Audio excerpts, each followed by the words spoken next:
बिस्मिल्लाहिर्रहमानिर्रहीम। Hello guys, welcome back to my channel chemistry zone. आज का हमारा टॉपिक है आइसोटोप ऑफ क्लोरीन। हमने डिफरेंट आइसोटोप्स के बारे में पढ़ा था। आज हम एग्जांपल के तौर पे पढ़ रहे हैं कि हमारे पास क्लोरीन के कितने आइसोटोप्स होते हैं। सबसे पहले हमारे पास जो है chlorine is the mixture of two isotopes, जिसमें दो आइसोटोप्स हमारे पास होते हैं। एक क्लोरीन हमारे पास 35 है, क्लोरीन 37 है। इनकी परसेंटेज अबंडेंस आपको बता दी गई है कि हमारे पास 75.53% है हमारे पास 35 वाले की, और साथ में 24.47% है 37 वाले की।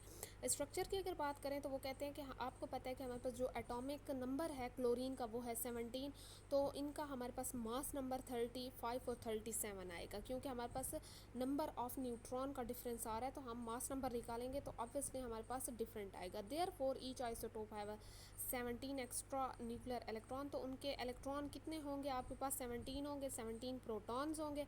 अब आपने नंबर ऑफ न्यूट्रॉन्स जो हैं वो देखने हैं कि हमारे पास नंबर ऑफ न्यूट्रॉन्स कैसे चेंज आते हैं और इनका स्ट्रक्चर कैसे आता है।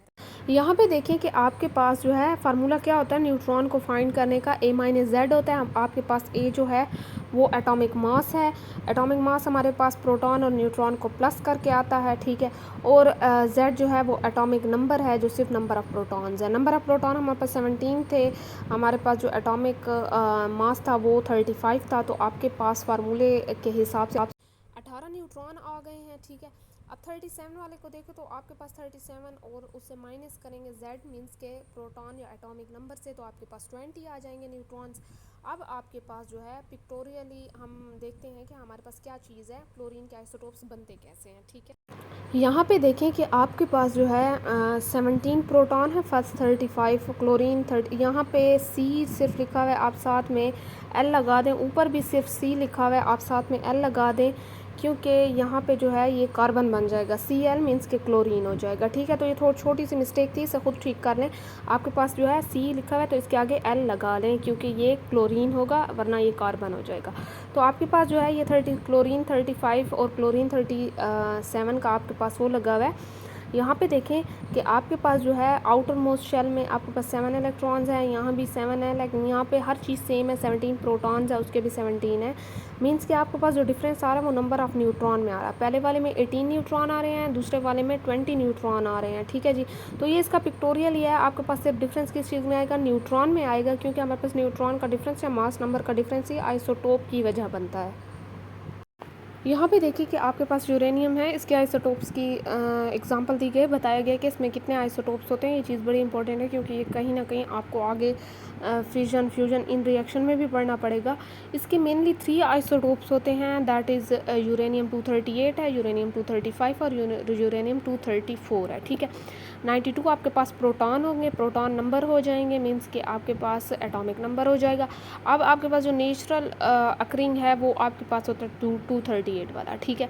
साथ में आपके पास जो है 0.72% आपके पास 235 यूरेनियम है, और 0.006% जो है वो यूरेनियम 234 है।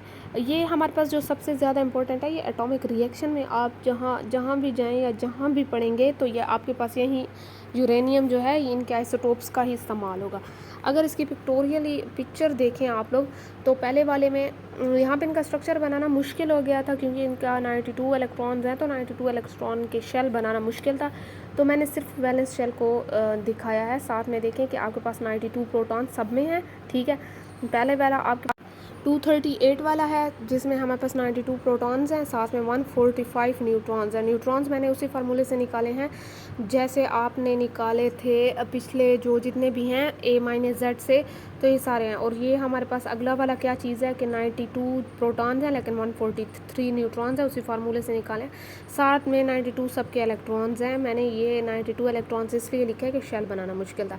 लास्ट वाले के 142 हैं, और जो कि हमारे पास यूरेनियम 234 है, ठीक है। तो ये हमारे पास जो थे ये यूरेनियम के आइसोटोप्स थे। यहाँ पे आप लोग देख सकते हैं कि आपके पास स्ट्रक्चर है, यहाँ पे बहुत अच्छे तरीके से क्लियरली पिक्चर दी गई है। साथ में न्यूट्रॉन को फाइंड करने का तरीका भी बताया गया है, ए माइनस जेड 238 35 और 34 के लिए इन्होंने कैसे काउंट किए हैं, ठीक है। साथ में इनके स्ट्रक्चर वगैरह भी दिए गए हैं। तो ये बहुत ही आसान तरीका था आपके पास आइसोटोप का। अब अगली वीडियो में हम इनकी जो है क्या चीज़ पढ़ेंगे कि आइसोबार्स क्या हैं, और साथ में आइसोटोप्स के इफ़ेक्ट वगैरह देख के फिर आइसोबार्स पढ़ेंगे। ठीक है जी। तो आइसोटोप का तकरीबन आपके पास जो है सिलेबस कवर हो चुका है। आइसोबार्स पढ़ेंगे इंशाल्लाह अगली वीडियो में। मिलते हैं। कोई भी प्रॉब्लम हो कमेंट सेक्शन में मुझे कमेंट करके आप बता सकते हैं।